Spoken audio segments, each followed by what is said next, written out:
Review exercise number 2 inter mathematics new book sin syllabus। जो SIM syllabus है उसका जो न्यू बुक है इंटर की मैथमेटिक्स का 2023 का एडिशन, उनकी सेकंड एक्सरसाइज, जिसमें हमारे पास जो ये फर्स्ट वाला क्वेश्चन है जिसमें सारे एमसीक्यूज हैं, मल्टीपल चॉइस क्वेश्चन है। तो इस एक्सरसाइज को या चॉइस क्वेश्चंस को हम किस तरीके से सॉल्व कर सकते हैं, ये आइए इस वीडियो को पूरी देखेंगे तो आपके पास जो ये क्वेश्चन है ये भी क्लियर हो जाएंगे। तो ये कैसे आप क्वेश्चन के भी किस तरीके से सॉल्व कर सकते हैं, हम जो है हर ऑप्शन पे ही जो है बात करेंगे कि ये वाला गलत क्यों है और ये वाला सही क्यों है। तो जो गलत है वो भी हमें ये आना चाहिए कि जब आपके पास हर ऑप्शन का आंसर होगा कि जो गलत है वो क्यों है, जो सही है वो क्यों है। तो ये सारी हम एक्सरसाइज जो है इसकी बेस पे करेंगे। तो आपको ये पूरी जो वीडियो देखनी है जिसमें आपके बाकी जो कॉन्सेप्ट्स हैं वो भी क्लियर हो जाएंगे इस एक्सरसाइज में जो क्वेश्चन है वो, और इनके अलावा जो भी क्वेश्चन अगर इस टाइप के आ रहे हैं तो वो भी क्लियर हो जाएंगे और कॉन्सेप्ट पूरा जो क्लियर हो जाएगा। तो चूज द करेक्ट आंसर। पहला है the function f of x is equal to x square, कि ऐसा फंक्शन जिसमें f of x is equal to x, जिसमें जो डोमेन है वही क्या हो, रेंज के एलिमेंट होते हैं। अगर 1 पुट करेंगे तो 1 मिलेगा, 2 पुट करेंगे तो क्या मिलेगा, 2 ही मिलेगा, 3 पुट करेंगे तो 3 मिलेगा। तो जो डोमेन का एलिमेंट है वही सेम रेंज का बने, उसे हम क्या कहते हैं, आइडेंटिटी फंक्शन। तो ये जो हमारे पास फंक्शन कौन सा है, आइडेंटिटी फंक्शन है। सी वाला ऑप्शन जो है करेक्ट है। पहला ट्रू है तो ये वाला जो क्वाड्रेटिक इक्वेशन जो है उसको आप एज अ फंक्शन माने। इस टाइप का कोई भी फंक्शन है 2 degree x square plus bx plus c, अगर इस टाइप का फंक्शन होता तब हम कहते हैं क्वाड्रेटिक फंक्शन। अगर इस टाइप का फंक्शन होता f of x क्यूब वाला, और x क्यूब है i की पावर में कितना हो 3 हो, तो इस टाइप की कोई भी इक्वेशन होगी जिसे हम क्या कहेंगे क्यूबिक फंक्शन। तो क्वाड्रेटिक जो है 2 वाला और क्यूबिक जो है पावर 3 वाला, और आइडेंटिटी जो है f of x जो है वो सेम हो x। एक और भी होता है हमारे पास लीनियर फंक्शन भी होता है, जिसमें हमारे पास फंक्शन जो के साथ f of x 1 डिग्री वाला x plus b, इस टाइप का अगर कोई फंक्शन जैसे f of x 2x plus 1, ये जो फंक्शन है इस फंक्शंस को हम क्या कहते हैं, लीनियर फंक्शन कहते हैं। तो डिग्री 1 वाला लीनियर, डिग्री 2 वाला क्वाड्रेटिक, डिग्री 3 वाला क्यूबिक। लेकिन इस टाइप जो डोमेन है एज इट इज रेंज हो तब हम क्या कहेंगे आइडेंटिटी फंक्शन। तो ये सबसे इंपॉर्टेंट है identity function. Number 2 the set x set x belongs to real number के इंटीग्रेशन। तो ये जो है हमारे पास कौन सा इंटरवल है, क्लोज इंटरवल है। तो क्लोज इंटरवल का मतलब कि प्लस इंफिनिटी और माइनस इंफिनिटी दोनों जो काम करना है, तो इसको हमें नेगलेक्ट करना ही करते। इसमें a और a से कम वैल्यू, ये क्या रिप्रेजेंट करेगा, a और a से कम value x is less than a। ये जो होता है हमारे पास ओपन इंटरवल जिसमें कम वैल्यू है, लास्ट में माइनस इंफिनिटी और इंफिनिटी, यहां पे क्या होगा हमारे पास ओपन इंटरवल है, तब हम क्या करेंगे ये नंबर निकालना। तो ऑप्शन सी वाला जो है ये करेक्ट ऑप्शन है। Hello D A x greater than a और a से ग्रेटर है, तो a के बाद हम क्या होगा इंफिनिटी तक, लेस के लिए क्या होगा जीरो। तो ये हमारे पास इंटरवल है। उसके बाद 3 और 5, ये क्लोज इंटरवल में से ये ओपन इंटरवल में बात लिखा है, तो बाकी बचे ओनली 3 और 5 बचे। तो 3 और 5 लेकिन सेम के फॉर्म, ये अगर लिखेंगे तो 3 और 5 काउंट नहीं करेंगे इनके दरमियान वाली वैल्यूज, तो इनके दरमियान वाली वैल्यूज सारी जो निकाल के बाहर क्या बचेगा 3 और 5 होंगे जो बचेगा। उसके बाद late r xy so that xy belongs to real number and y is equal to 5। अब इसमें हमारे पास ये डाउट है कि जो उसने ऑप्शन दिया है वो दिया है ए बुक वाले ने, तो बुक वाले ऑप्शन के हिसाब से हम इसको लिख सकते हैं एज इसकी डोमेन। डोमेन इज अरे डोमेन को इस रिलेशन की वो क्या होगी, सेट ऑफ रियल नंबर होगी। इसमें हम नंबर से 1 2 3 4 5 तो कोई भी वैल्यू पुट करेंगे तो हमें क्या मिलेगा, एक रियल नंबर ही मिलेगा। क्या मिलेगा, रियल नंबर मिलेगा। अगर ये ऐसा हमारे पास क्वेश्चन है इस टाइप का गिवन है, उस टाइम हम क्या करेंगे, ओनली ये 5 है ये करेक्ट। तो रेंज के हिसाब से हम जो ये गिवन क्वेश्चन उसके हिसाब से बी सही है, अगर ये डोमेन देके गए तो रियल नंबर सही है, ये कभी भी नहीं होगा और ये भी नहीं होगा। Question number 5 function f of x equal to x upon mod of x। तो x जो है ये क्या है हमारे पास और फंक्शन है, क्योंकि x को रिप्लेस करना है माइनस x से, तो ये बनेगा माइनस x। इसको अगर माइनस x से रिप्लेस करेंगे फिर भी वाट में प्लस का मिलेगा mod of x। तो x upon mod of minus common आगे बचेगा x upon mod of x, ये किसके इक्वल original function f of x के इक्वल है, तो अब लिखेंगे minus f of x। So f of x minus x equal to minus f of x।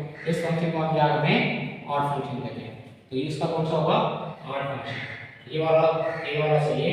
और b वाले में क्या होता है कि जब f of माइनस x को पुट करें और हमें क्या है f of x मिलता है, हमारे पास क्या होता है एक फंक्शन, यानी यहां पे क्या है minus f of x। Question number 6 if f of x equal 4 power x then f of x plus 1 minus f of x। तो इसको सॉल्व करें, f of x plus 1 क्या होगा, f of x plus 1 बनेगा 4 power x plus 1। इसको हम लिख सकते हैं 4 into 4 power x, फिर माइनस का f of x करें, f of x क्या है 4 power x है, माइनस है माइनस नहीं यहाँ पे, तो इसको लिख सकते हैं 4 power x है कॉमन, 4 power x कॉमन निकलेगा, 4 minus 1, 4 minus 1 क्या होगा 3, 4 power x, 4 power x इसके इक्वल है f of x पे, तो 3f of x। इसका जो ऑप्शन होगा वो C होगा। The limit of the sequence having general term a n is equal to 1 upon 2 power n is। अब यहाँ पे जो हमारे पास सीक्वेंस लिमिट होगा हमें जो लेना है लिमिट वो n टेंड्स टू इंफिनिटी।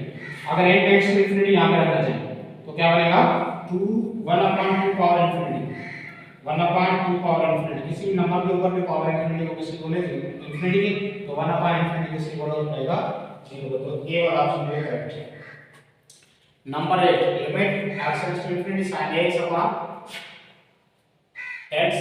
तो पहले क्या करना है फार्मूला सेट करना है a, यहां पे a से मल्टीप्लाई किया तो ये पूरा किसकी इक्वल है 1 into a क्या बनेगा a। तो b वाला ऑप्शन यूज करना पड़ेगा।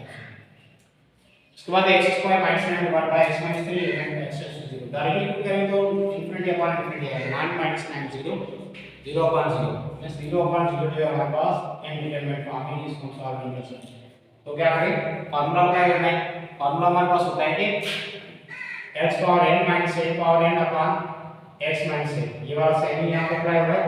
तो n a power n minus 1, तो n की वैल्यू क्या है 2, a की वैल्यू 3, n की वैल्यू 2 माइनस 1, तो 2 into 3 1, 2 into 3 6, क्या बना 6। हमारे पास जो डी ऑप्शन भी करेक्ट है, ये भी नहीं ये भी नहीं। f function f minus 1 to 4 तक डिफाइंड है और रेंज हम क्या मिलेगी, ये उसके डोमेन के एलिमेंट है, ये क्या है रेंज है is given by f of x equal to x²। तो f of -3, अब ये जो डोमेन वाला एलिमेंट क्या है -3। हमारे पास जो डोमेन के एलिमेंट गिवन -1 से लेकर 4 तक, तो ये जो -3 इस इंटरवल में लाई नहीं कर रहा, तो ये हम क्या लिखेंगे it does not exist। उसका आंसर क्या होगा it does not exist। Number 11 limit h tends to 0 sin pi upon 2 plus of h। यहां पे डालेंगे h की जगह पर 0 पुट करेंगे तो क्या बचेगा sin pi upon 2, sin pi upon 2 किसके इक्वल है 1 के इक्वल है। यहां पे सिंपली क्या आ जाएगा 1 आ जाएगा। तो इसके ऑप्शन कौन से 1 minus 1, ये वाला 1 minus ये वाला 1,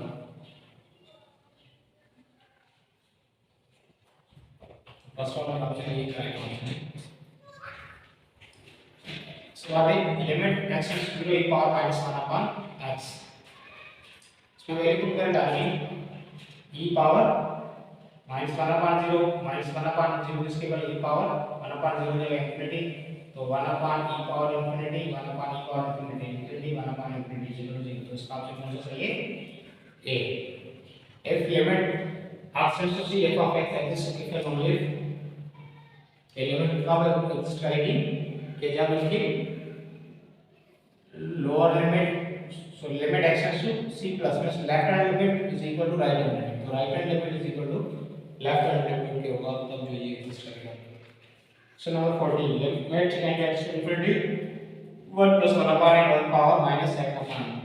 सॉल्व करें 1 plus 1 upon n, ये कंडीशन बनानी है n होल पावर -7। तो ये जो इक्वल होता है, ये फार्मूला होता है e के e पावर -7। तो ए वाला ऑप्शन ये करेक्ट है।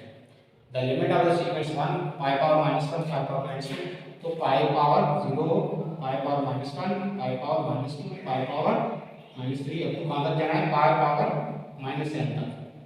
तो हम लिख सकते हैं 1 पाई पावर n, n की जगह पे इंफिनिटी पुट करें तो क्या बनेगा, pi power infinity, pi power infinity में से infinity 1 infinity is equal to 0। तो चलो फॉलोइंग रिजल्ट्स तो पैरामीट्रिक इक्वेशन है, ये भी नहीं है, ये भी नहीं है। तो दो डिफरेंट डिपेंडेंट वेरिएबल एक कॉमन इंडिपेंडेंट वेरिएबल पे डिपेंड करते हैं, तो उन फंक्शंस को क्या कहते हैं, पैरामीट्रिक फंक्शंस।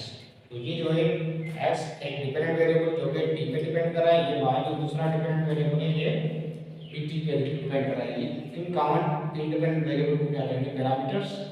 तो x और y क्या होंगे, दो फंक्शन है जो कि किस पे डिपेंड कर रहे हैं, t पे। तो इस इक्वेशंस को हम क्या कहते हैं, पैरामीट्रिक इक्वेशंस कहते हैं। Thank you.